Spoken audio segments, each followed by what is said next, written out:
Passando 1% do nosso tempo com Deus hoje, eu tenho uma pergunta para te fazer.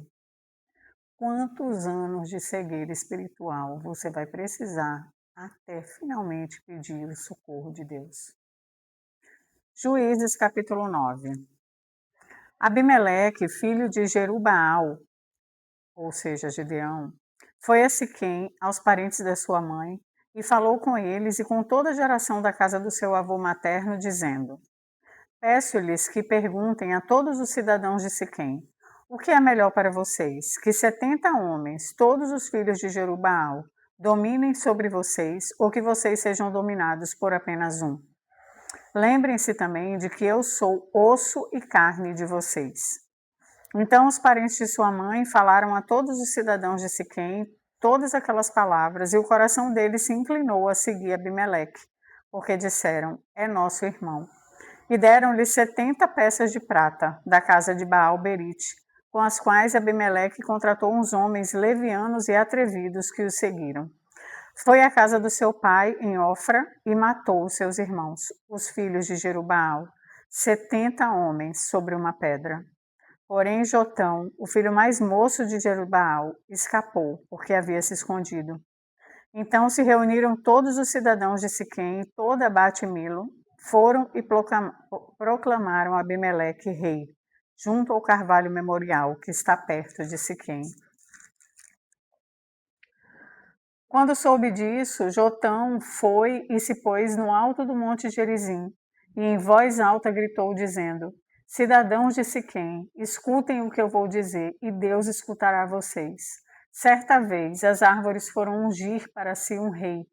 Disseram à oliveira: reine sobre nós. Porém a oliveira lhes respondeu: deixaria eu meu óleo, apreciado por Deus e pelos homens, para dominar sobre as árvores? Então as árvores disseram à figueira: venha você e domine sobre nós. Porém a figueira lhes respondeu: deixaria eu a minha doçura, o meu bom fruto, para dominar sobre as árvores? Então as árvores disseram à videira: venha você e reine sobre nós. Porém a videira lhes respondeu: deixaria eu meu vinho, que agrada a Deus e aos homens, para dominar sobre as árvores? Então todas as árvores disseram ao espinheiro: venha você e domine sobre nós. E o espinheiro respondeu às árvores: se é verdade que querem me ungir rei sobre vocês, venham e se refugiem debaixo da minha sombra. Mas se não, que do espinheiro saia fogo que consuma os cedros do Líbano. Jotão continuou: e agora, se vocês agiram de boa fé e com sinceridade, proclamando Abimeleque como rei, se vocês fizeram o que é correto em relação a Jerubaal e a sua casa, e se o trataram segundo ele merecia pelo que fez, porque o meu pai lutou por vocês, arriscou a vida e os livrou das mãos dos midianitas. Mas hoje vocês se levantaram contra a casa do meu pai e mataram os filhos dele, 70 homens sobre uma pedra. E Abimeleque, filho da escrava dele, vocês puseram como rei sobre os cidadãos de Siquém, porque é irmão de vocês. Se vocês agiram de boa fé e com sinceridade para com Jerubaal e a sua casa, então alegrem-se com Abimeleque, e que ele também se alegre com vocês. Mas se esse não for o caso, que saia fogo de Abimeleque e consuma os cidadãos de Siquém e Bet-Milo, e que saia fogo dos cidadãos de Siquém e de Bet-Milo, que consuma Abimeleque. Depois disso, Jotão fugiu e foi para Beer, onde ficou morando, porque estava com medo do seu irmão Abimeleque.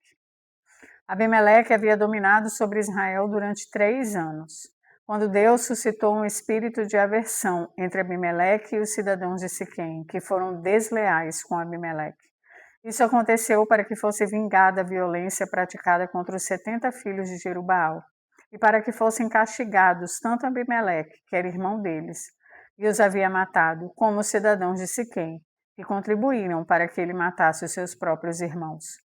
Os cidadãos de Siquém puseram sobre os altos dos montes homens de emboscada contra Abimeleque, e eles assaltavam todos os que passavam pelo caminho perto deles.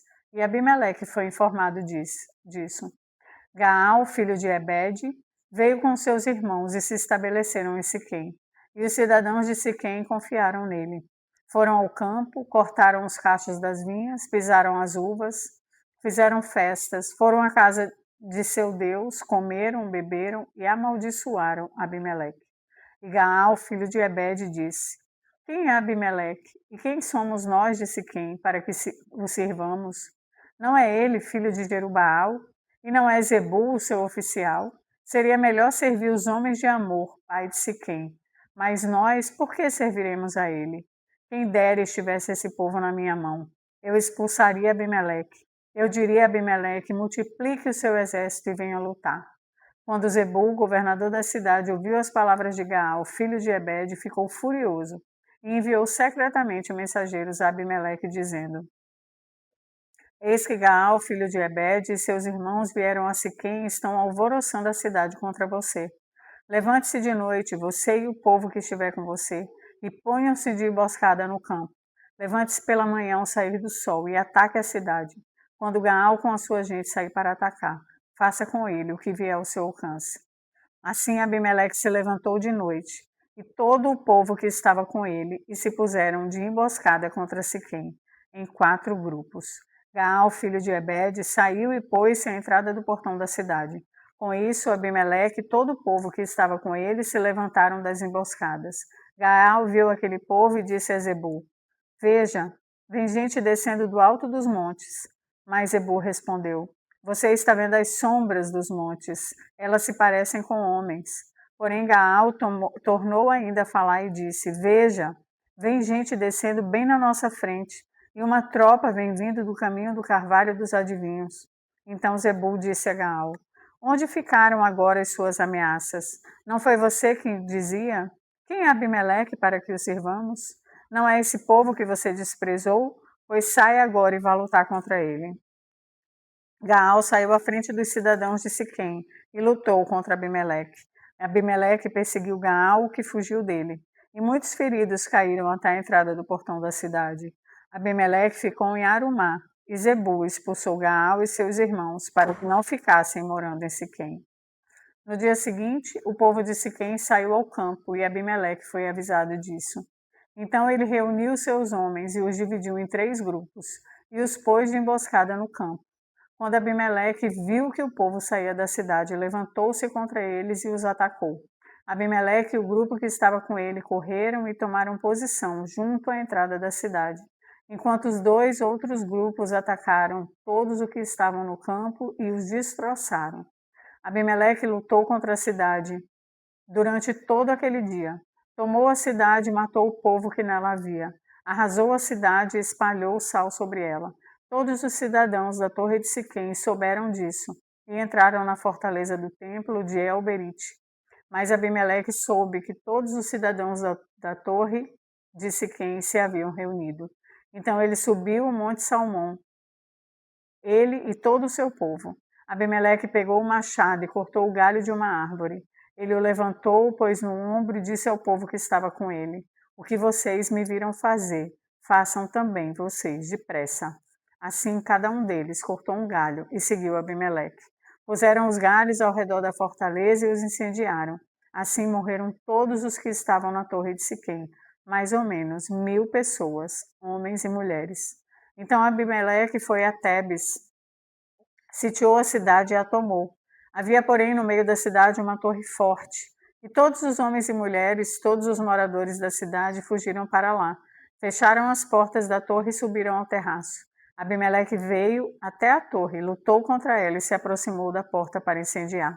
Mas uma mulher jogou uma pedra superior de moinho sobre a cabeça de Abimeleque e lhe quebrou o crânio. Então Abimeleque chamou depressa um moço, seu escudeiro, e lhe disse: Tire a sua espada e me mate, para que eu não diga que uma mulher me matou. O moço o atravessou com a espada e ele morreu. Quando os homens de Israel viram que Abimeleque já estava morto, foram embora, cada um para sua casa. Assim, Deus fez cair sobre Abimeleque o mal que ele havia feito ao seu pai, ao matar os seus 70 irmãos. De igual modo, Deus fez cair sobre a cabeça dos homens de Siquém todo o mal que havia praticado. Assim veio sobre eles a maldição de Jotão, filho de Jerubaal.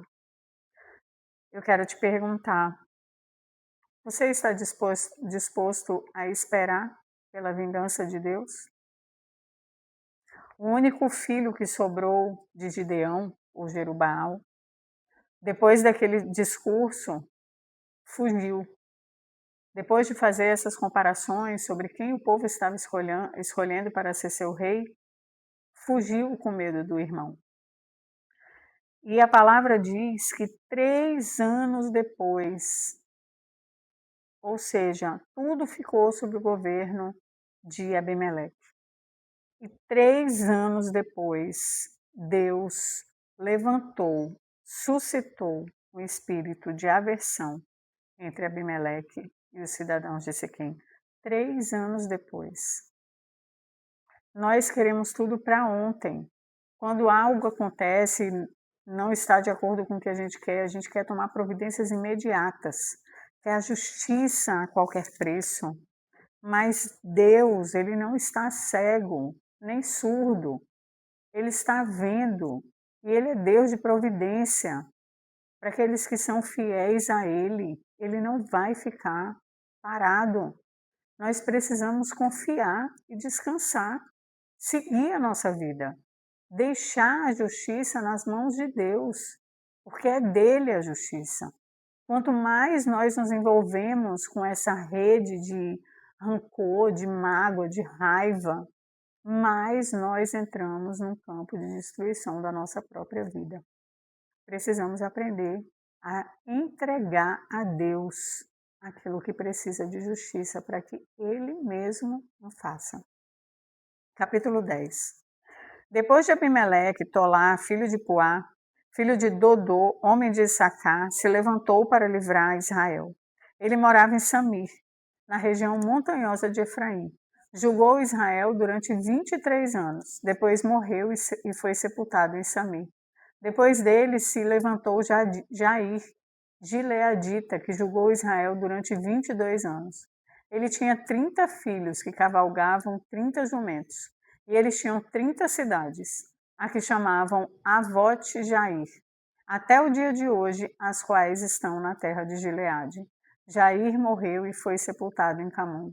Os filhos de Israel tornaram a fazer o que era mal aos olhos do Senhor e adoraram os Baalins, Astarote, os deuses da Síria e os de Sidom, de Moabe, dos filhos de Amon e dos filisteus.